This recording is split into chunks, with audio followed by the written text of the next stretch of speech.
जय हिंद दोस्तों आज कर्मचारियों और पेंशन भोगियों से संबंधित काफी खबरें हैं मेरे पास। सबसे पहले तो मार्च पेंशन अगले महीने हो गई कंफर्म।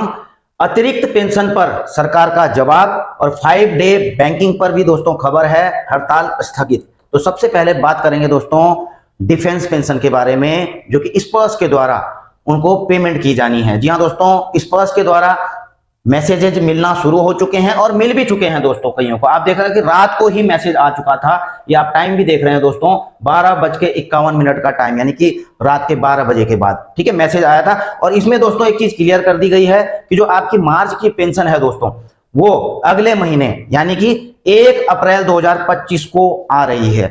अब देखिए दोस्तों, मेन क्या है कि स्पर्श के द्वारा जो आपकी पेंशन डाली जाती है महीने के लास्ट वर्किंग डे को डाली जाती है, लेकिन अब की बार अगले महीने की 1 तारीख को डाली जा रही है। इसका बेसिकली कारण आपको पता भी होगा, लेकिन नहीं भी है तो मैं आपको बता देता हूं दोस्तों कि मार्च में 31 मार्च को होता है फाइनेंशियल ईयर का क्लोजिंग, और एज यूजुअली हमेशा की तरह अगले महीने की पहले वर्किंग डे को आपकी पेंशन डाली जाती है। तो उसी प्रकार से अप्रैल के महीने आपकी पेंशन डाली जा रही है। क्या इसमें कुछ बढ़ोतरी हुई है? तो मैं आपको बता दूं दोस्तों, अभी इसमें कोई बढ़ोतरी ऐसी है नहीं। वही जो बेसिक के साथ में 53% डीआर के साथ में आपको पेंशन मिलेगी। और दोस्तों जो आप इंतजार कर रहे हैं कि जनवरी से जो बढ़नी थी वो कब आएगी, तो मैं आपको बता दूं दोस्तों, जो डीए डीआर का अप्रूवल है वो कैबिनेट से मिलना है। तो होपफुली कि वो अगले महीने ही यानी कि अप्रैल के महीने में ही जो है अप्रूव किया जाएगा कैबिनेट की तरफ से, एज यूजुअली जो जैसा कि हमेशा ही होता है, ठीक है ना।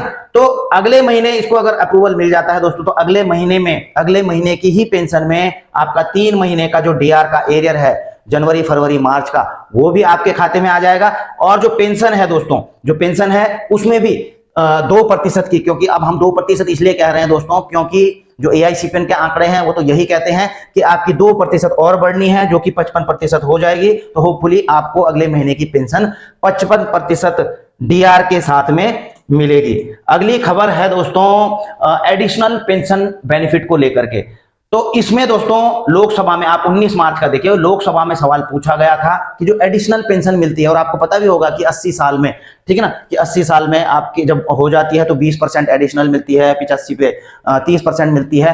तो सरकार से यह सवाल पूछा गया था कि क्या यह जो एडिशनल पेंशन है 80, 85, 90, 95, 100 वाली जब एज पे पहुंचते हैं, तो क्या इसको रिड्यूस किया जा रहा है, कि क्या उम्र को 65 साल कर दिया जा रहा है, जैसा कि कई समय से संगठनों के द्वारा, कर्मचारियों के द्वारा मांग की जा रही थी कि एडिशनल पेंशन 65 साल से शुरू हो जानी चाहिए। 5%, 70 पे जो है 10%, 75 पे 15% और 80 पे तो 20% मिल ही रही है। तो क्या गवर्नमेंट ऐसा विचार कर रही है? और इससे संबंधित कुछ और भी सवाल पूछे थे, तो इसके जवाब में दोस्तों गवर्नमेंट ने सीधा सा जवाब दिया है कि जो ये एडिशनल पेंशन वाला नियम है ना दोस्तों, कि 80 साल में 20%, 85 में 30% और 100 साल में 100% एडिशनल पेंशन मिलेगी। तो यह 6वें पे कमीशन का रिकमेंडेशन था, जिसको गवर्नमेंट ने अप्रूव किया था, और इसी के अनुसार उनको यानी कि पेंशनर्स को जो एडिशनल पेंशन है वह दी जा रही है।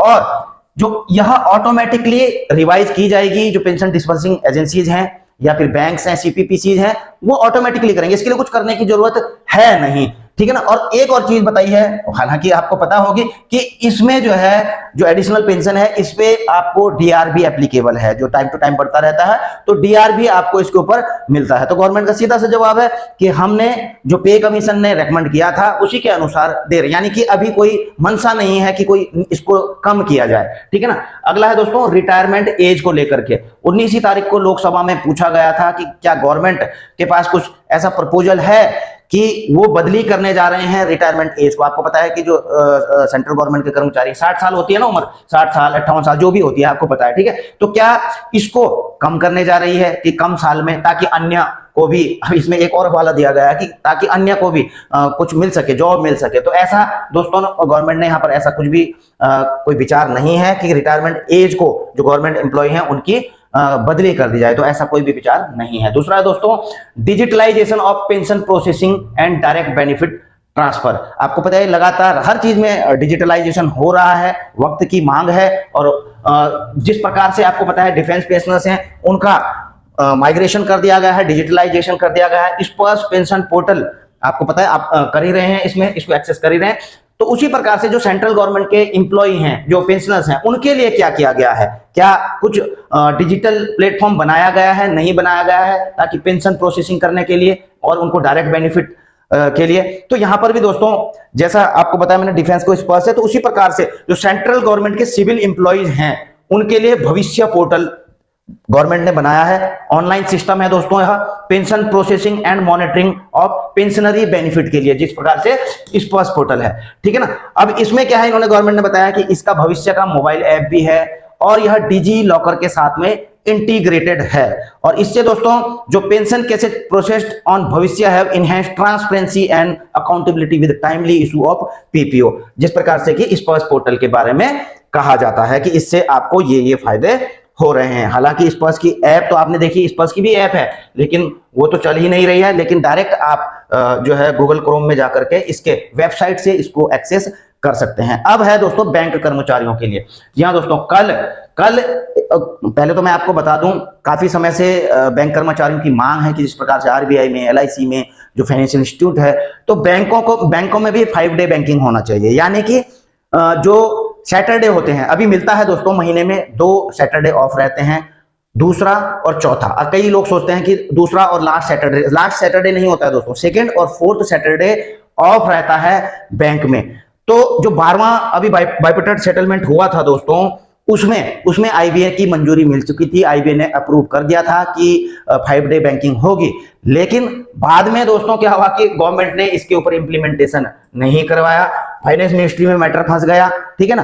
तो कर्मचारियों में काफी रोष था कि जब बाइपेटेड सेटलमेंट में यह बात हो चुकी है, अप्रूव हो चुकी है, तो इसके बाद यह नहीं होना चाहिए था। तो इसी को लेकर के दोस्तों 24 और 25 मार्च को जो है इसकी घोषणा की गई थी, स्ट्राइक की घोषणा की थी, ठीक है ना। स्ट्राइक की घोषणा की थी 24 और 25 मार्च को। लेकिन कल जब मीटिंग हुई दोस्तों, तो उसमें क्या बात हुई है, तो the adjourn consolidation meeting took place today from morning, there was serious discussion on our demand. तो इन्होंने जो संगठन के हैं वहां पर, तो उन्होंने बताया है कि सीरियस डिस्कशन वहां पर हुआ हमारी डिमांड के ऊपर। आईबीए और डीएफएस वहां पर प्रेजेंट थे और joint secretary of DFS spoke on video call and inform. और जो ज्वाइंट सेक्रेटरी ऑफ डीएफएस हैं, उन्होंने वीडियो कॉल से कॉन्फ्रेंस उनके साथ बात की और inform about the positive discussion FM and DFS secretary. तो उन्होंने यह बताया कि इस मुद्दे पर 5 दिन बैंकिंग यानी कि हर सैटरडे को ऑफ को लेकर के फाइनेंस मिनिस्ट्री और डीएफएस सेक्रेटरी से पॉजिटिव डिस्कशन हुई है 5 दिन की बैंकिंग को लेकर के। और IBA propose to further discuss issue like recruitment, और अलग कुछ अन्य मुद्दे हैं रिक्रूटमेंट वगैरह को लेकर, पीएलआई को लेकर के भी, उनके ऊपर भी डिस्कशन हुआ है। और सीएलसी ने दोस्तों इन्फॉर्म किया कि he will directly monitor the issue, including कि वो जो 5 डे बैंकिंग है बैंक कर्मचारियों के लिए, उसके इंप्लीमेंटेशन को लेकर के वो लगातार डायरेक्टली मॉनिटर करेंगे। और the meeting has been adjourn to be held again in the 3rd week of April. तो इस पॉजिटिव सकारात्मक बातचीत को लेकर के जो स्ट्राइक की गई थी दोस्तों, पहली बात तो यह है कि यह मीटिंग दोबारा से जो है अप्रैल के 3रे या 4थे वीक में रखने की बात की गई है कि दोबारा से इस पर बातचीत होगी। और जो पॉजिटिव डेवलपमेंट को देखते हुए इन्होंने यानी कि संगठनों ने पोस्टपोन कर दिया है, स्ट्राइक डिफर कर दी है अगले 1 या 2 महीने के लिए। तो दोस्तों अब जब अगली बार बातचीत होगी, अगले महीने की जो 3री या 4थे वीक में बताया गया है बातचीत हो, उसमें उसके अनुसार ही फैसला लिया जाएगा कि आगे हड़ताल करनी है या नहीं करनी है। तो ये है दोस्तों कुल मिलाकर के डेवलपमेंट और खबरें कर्मचारियों, बैंकिंग, डिफेंस, पेंशनर सबको लेकर के। दोस्तों वीडियो अगर आपको अच्छी लगती हो तो जरूर वीडियो को लाइक कर दीजिए, शेयर कर दीजिए। चैनल में नए हैं तो चैनल को सब्सक्राइब करके बेल आइकन का घंटा दबा सकते हैं। वीडियो करते हैं यहीं पर समाप्त। जय हिंद, वंदे मातरम।